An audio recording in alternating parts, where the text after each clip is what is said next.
1898 मसीहा Swami Vivekananda Colombia return करी India रे दुईटी रामकृष्ण मठ तैयारी करथिले। प्रथम मठ आलमोरा मायावती आदित्य आश्रम आउ द्वितीय मठ कोलकाता हावड़ा बेलूर ठारे Belur Math.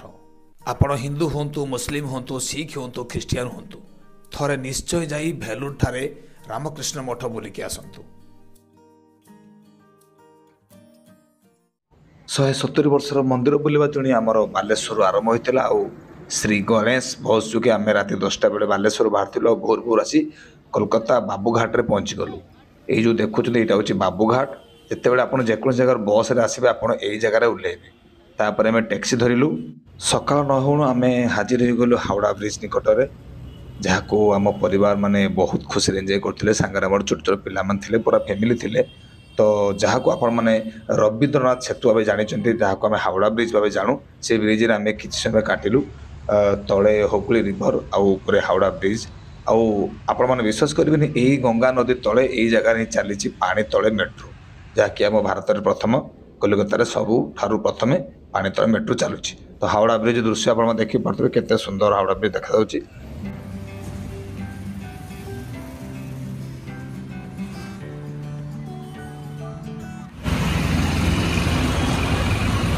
Friends, Howrah railway station पाखे आमर सका होगला। ये हूँ हावड़ा रेलवे स्टेशन आउ साइड रे देखिपे आप हावड़ा ब्रिज। तो आप जो जगह को जी यूँ आपको बस मिल जाव। आमको भेलूर मठ जावार तो आम चलू बस खोजिलु, जो बस रे आम भेलूर मठ पहुँचू।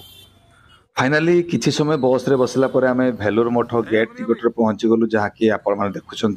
आ गेट टी देखी सारापर आमको बहुत खुशी लगुला, कहीं प्रथम थर पर आम आसी भेलूर मठ गेट।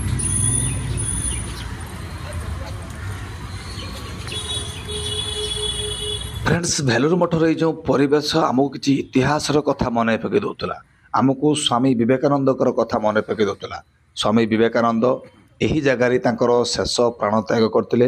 आई जगहटी स्वामी विवेकानंद प्रसिद्ध। जदि आपण मैंने कलिकता आसुँच भेलूर मठ बुलवा को आसुना एक कथा तो केवे हो पार ना। तो निहाती भाव जगह केमिति लगुच प्रथम दृश्य कमेंट बॉक्स रे जनइबे।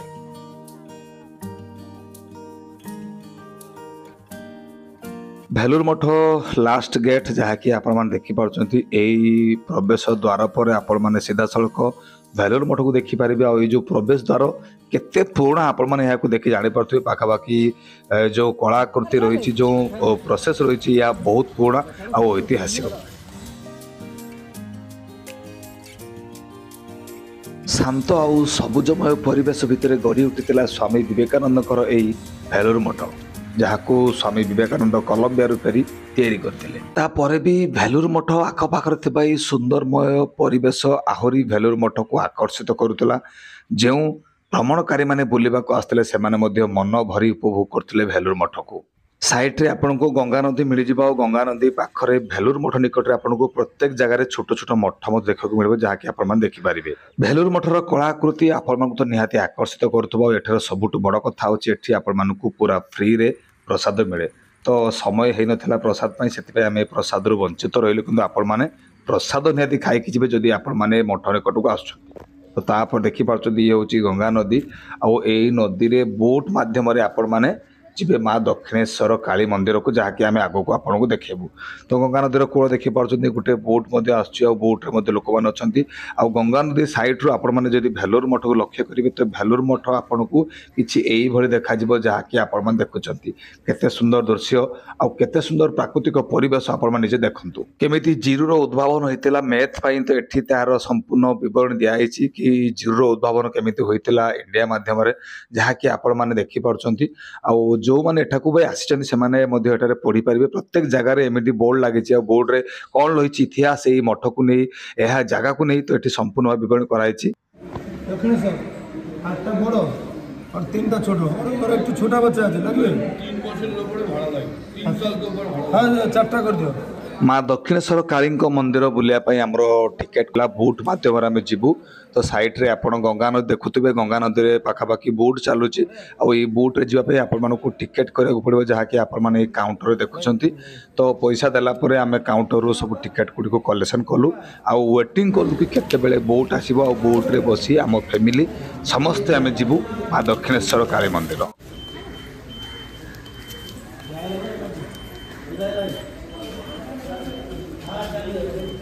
फाइनाली आमर बोट आसवा टाइम हो गला तो आम समस्ते चलू नदी साइड को जोटी देखु केमी गाइडर माने गाइड करते ऑलरेडी बोट धीरे धीरे आसूला साइड को आम चढ़ाई बहुत इंटरेस्ट लु कि केते आम बोट उपर को जीवु भेलूर मठ टू माँ दक्षिणेश्वर काली मंदिर जावाई आपण बोट्र सहारा नाक पड़ो तो आपण मैंने बोट्रे जापरेंगे ट्रेन रे जापरेंगे मेट्रो जापरेंगे बस रे जापरेंगे आम किंतु बाछिलु बोट्रे जावाकू आउ धीरे धीरे बोट टी नदी कूल को आसए आम समस्ते बोट्रे बसापी पूरा रेडी खाली आमे नुह आम सह आहरी किसी भक्त मैंने अच्छा जो मैंने कि माँ दक्षिणेश्वर काली मंदिर बुलाक चाहते आवाक बाहरी आ बोट अपेक्षा अच्छा देखो बोट टी धीरे धीरे लगिला सैड्रे आ बोट्रे किसी लोक अच्छा जो मैंने कि बोट्रे आसी भेलूर मठ जावाई तो पाखापाखि यही रास्ता दे आपण मैंने भेलूर मठ टू माँ दक्षिणेश्वर काली मंदिर जी बोट टी लगी सारापर आमर जो पिला माने थे से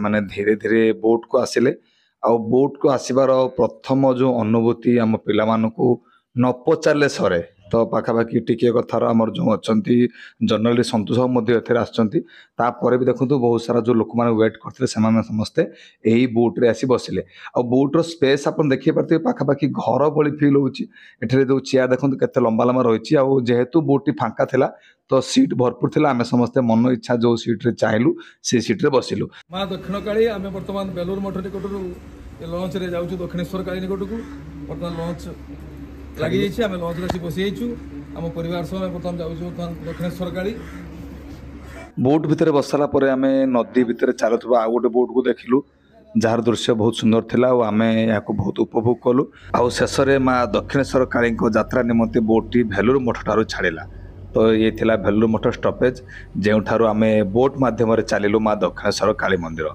तो देखिपुं जिते बोट टी छाड़ा केते सुंदर भाव आपण जो दृश्य देखुंत मठ सहित जो गंगा नदीर दृश्य आप देखिपुं प्रकृत में स्वामी विवेकानंदर यही परिकल्पना को जिते भी आपण तारीफ करेंगे कम हेब ना तांकर जो उत्साह तांकर आग्रह आज एभली एक जिनस तैयारी करिछि जहाँकि आम आगामी पीढ़ी मानक पई एक दिग्दर्शन रहिबो। स्वामी विवेकानंद द्वारा निर्मित 127 वर्षर यही पुराना भेलूर मठ को नहीं आपण मानकर कौन मत रहिबो निहाती भाव मत जनइबे 127 वर्षर यही मठ को देखिए आपण कौन भावुंट कि प्रकृत में 127 वर्षर यही मठ किभली भाव एते सुंदर आउ एते प्राकृतिक देखाउछि एहाकु नै आपण मानकर मतामत कोन ले मध्य कमेंट बॉक्स रे जणाइबे।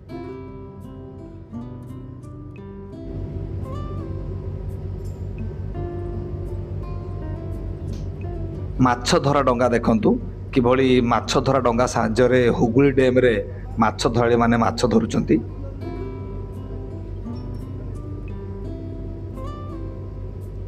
ताहारी भितर आम एक सुंदर ब्रिज देखिलु डंगारे बसता समय जहाँकि आपण देखी पार्टी ये जो ब्रिज रही पाखापाखि हावड़ा ब्रिज पूर्वर ये ब्रिज रही आउ ये ब्रिज दे जिते भी गाड़ी कलिकता भीतर को एंट्री करुच्ची तो ये ब्रिज दे सब गाड़ी एंट्री करुच्ची तो ब्रिज तले आम डंगा मध्यम चली था और ये ब्रिज तल आड़ केमी देखा आप देखु केते सुंदर देखा ब्रिज जो कंस्ट्रक्शन आउ ये ब्रिज टी पाखापाखि रोचे कोलकातार एंट्रांस तो पाखापाखि ट्रेन ब्रिज रही सहित बस ट्रक जावाई ब्रिज रही तो पाखापाखि 45 मिनिट यात्रा पर आम धीरे धीरे आम गंतव्य स्थल में पहुँचलु अर्थात आम माँ दक्षिणेश्वर काली मंदिर जो स्टपेज रही आम से स्टपेज निकट में पहुँचलु देखो पूर्वर केते लोक अपेक्षा कर आग स्टपेज को यही नौका मध्यम जावाई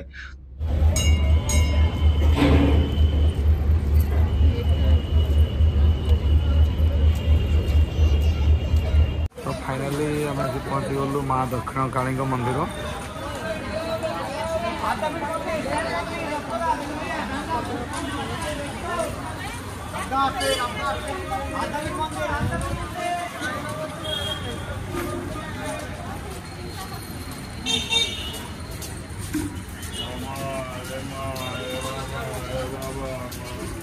ମାଙ୍କ ମନ୍ଦିର ଗେଟ୍ ଏଣ୍ଟ୍ରି କଲା ପରେ ମାଙ୍କର ଏଇ ଯେଉଁ ପରିବେଶ ବହୁତ ସୁନ୍ଦର ଥିଲା। ପାଖାପାଖି ବହୁତ ସାରା ଭକ୍ତଙ୍କର ଭିଡ଼ ବହୁ ଆଗରୁ ଆଗମନ ହେଇଥିଲା ଆଉ ଆମେ ପହଞ୍ଚିଲା ବେଳକୁ ପାଖାପାଖି ବହୁତ ସାରା ଭିଡ଼ ଥିଲା। ଆଉ ମନ୍ଦିର ଭିତରକୁ କ୍ୟାମେରା ମଧ୍ୟ ଏଲାଉ ନଥିଲା, କିନ୍ତୁ ମନ୍ଦିର ଆଖପାଖର ଯେଉଁ ଦୃଶ୍ୟ ଆପଣ କେବେ ନିଜ ଆଖିରେ ନ ଦେଖିଲେ ବିଶ୍ୱାସ କରିବେ ନାହିଁ।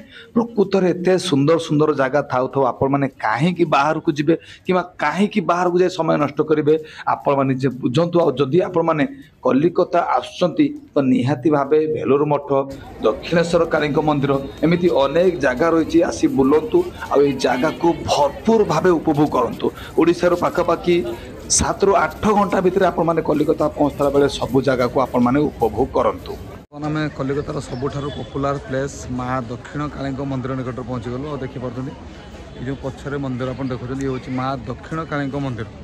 ବହୁତ ଐତିହାସିକ ଆଉ ବହୁତ ମନୋରଞ୍ଜନପୂର୍ଣ୍ଣ। ଆଉ ଦେଖିପାରୁଛନ୍ତି କେତେ ସାରା ଦେଖନ୍ତୁ ଭକ୍ତ ଭାଇ ଭଉଣୀମାନେ ଆସୁଛନ୍ତି। ଦେଖନ୍ତୁ କେତେ ସାରା ଭକ୍ତ ଭାଇ ଭଉଣୀମାନେ ଆସୁଛନ୍ତି କୋଲକାତାର ଦକ୍ଷିଣେଶ୍ୱରୀ ମା କାଳୀଙ୍କ ମନ୍ଦିର। ଆଉ ଆମେ ବି ଆସିଛୁ ଫାଇନାଲି ଫ୍ୟାମିଲି ସହିତ, ଯାହାକି ଆପଣମାନେ ପଛରେ ଦେଖିପାରୁଛନ୍ତି କଲିକତାର ଐତିହାସିକ ମନ୍ଦିର ମା ଦକ୍ଷିଣ କାଳୀଙ୍କ ମନ୍ଦିର, ଯାହାକି ଏକ ପରମ୍ପରା ଭିତ୍ତିକ ମନ୍ଦିର। ଦେଖିପାରୁଛନ୍ତି କେତେ ସାରା ଭକ୍ତ ଭାଇ ଭଉଣୀମାନେ ସମସ୍ତେ ମନ୍ଦିରକୁ ଆସୁଛନ୍ତି।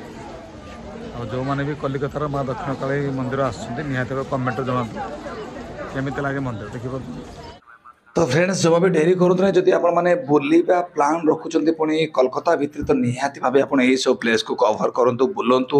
ଯଦି ଆପଣ ବ୍ଲଗର ଅଛନ୍ତି କିମ୍ବା ଆପଣମାନେ ଭିଡ଼ିଓ କରୁଛନ୍ତି, କଣ୍ଟେଣ୍ଟ ବନାଉଛନ୍ତି, ତ ନିହାତି ଭାବେ ଆପଣମାନେ ଏହା ଉପରେ କଣ୍ଟେଣ୍ଟ ବନାନ୍ତୁ। ଆଉ ନିହାତି ଭାବେ ଆପଣମାନେ ଜାଗାକୁ ବୁଲି ଆପଣମାନଙ୍କର ମତାମତ ଦିଅନ୍ତୁ କି ପ୍ରକୃତରେ ଆପଣମାନଙ୍କୁ ଏହି ଜାଗାଟି କେମିତି ଲାଗୁଛି। ତ ଆମେ ମଧ୍ୟ ବୁଲିଲୁ, ଆମକୁ ବହୁତ ଭଲ ଲାଗିଲା। ଆଉ ବହୁତ ଆମେ 2 ରୁ 3 ଦିନ ସ୍ପେଣ୍ଡ କଲୁ କୋଲକାତାରେ। ଆମକୁ ବହୁତ ଭଲ ଲାଗିଲା। ସେଠାକାର ଖାଇବା ପିଇବାଠୁ ଆରମ୍ଭ କରି ରହିବା ପ୍ରକାର ସୁବିଧା ଆପଣଙ୍କୁ ଆଉ କେଉଁଠି ହୁଏତ ମିଳିନପାରେ। ଆଉ ଯେମିତିକି ଆମେ ଆପଣଙ୍କୁ କହିଲୁ ଆପଣମାନେ ସବୁ ସୁବିଧା ଯାଇପାରିବେ, ଯେମିତିକି ଟ୍ରେନ୍, ବସ୍, ମେଟ୍ରୋ ସବୁ କିଛି ସୁବିଧା ରହିଛି କୋଲକାତାରେ। ଯଦି ଆପଣମାନେ ଆସିବାକୁ ଚିନ୍ତା କରୁଛନ୍ତି ଆସନ୍ତୁ। ଆଉ ଏଇଭଳି ବ୍ଲଗ୍, ଏଇଭଳି ଇଣ୍ଟରେଷ୍ଟିଂ ଭିଡ଼ିଓ ଦେଖିବା ପାଇଁ ଚ୍ୟାନେଲକୁ ସବସ୍କ୍ରାଇବ୍ କରିବେ, ଭିଡ଼ିଓକୁ ଲାଇକ୍ କରିବେ ଆଉ ଆପଣଙ୍କର ମତାମତ ନିହାତି ଭାବେ କମେଣ୍ଟ ବକ୍ସରେ ଜଣାଇବେ। ଆଶା କରୁଛି ଭିଡ଼ିଓଟି ନିହାତି ଆପଣଙ୍କୁ ଭଲ ଲାଗିଥିବ। ରହୁଛୁ, ପୁଣି ଦେଖା ହେବ ଏକ ଦମଦାର ବ୍ଲଗ୍ ନେଇ ଆଉ ଏକ ନୂଆ ଭିଡ଼ିଓରେ। ସେତେ ପର୍ଯ୍ୟନ୍ତ ବିଦାୟ ଦିଅନ୍ତୁ। ନମସ୍କାର, ଟେକ୍ କେୟାର, ଜୟ ଜଗନ୍ନାଥ।